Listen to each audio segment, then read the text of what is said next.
At dumako naman po tayo sa mutya ng Pasig Market para sa ating Ronda Market Report. Narito na po ang ating kapanalig, Nolan Ariola.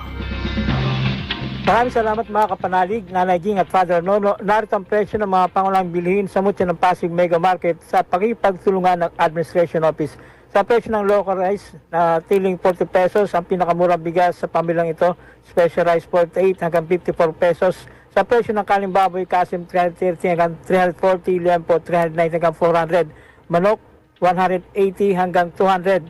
Sa presyo ng mga isda, bangus 155, tilapia 95, dalagang bukid 200, tanigi 260, dilis 160, tawilis 120, pampano 380, espada 320, labahita 320, sapsap 440, salay-salay 400, dalagang bukid lapad 360, talakitok 400, hasa-hasa 320, alumahan 280, tambakol 360, yellowfin 300, tulingan 200, sari-saring isda 280, flying fish 200, pasalay 240, loro 200, galunggong 200. Tumaas na 20 hanggang 40 pesos ang presyo ng ilan sa mga gulay.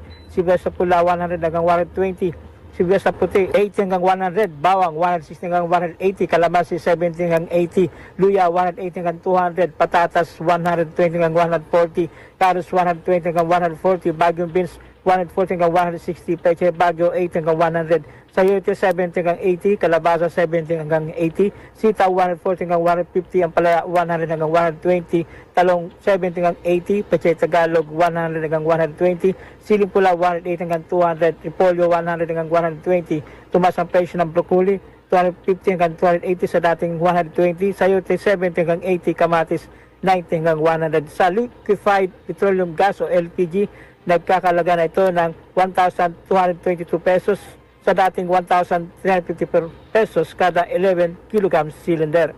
Samantala sa isang gasoline station, 71 pesos ang 30 centavos ang diesel, 74 ang 30 centavos ang turbo diesel, 73 ang 70 centavos ang extra advance, 74 ang 70 centavos ang XCS at 84 pesos ang 70 centavos ang blaze.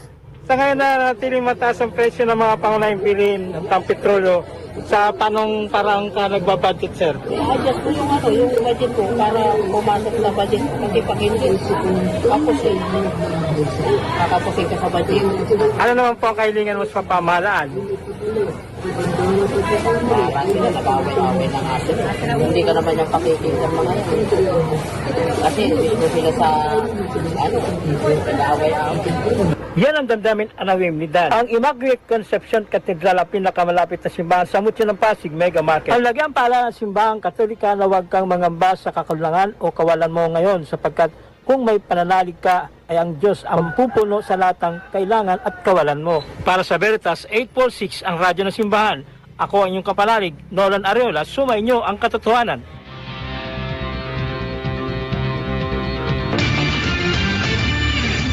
Veritas Pilipinas.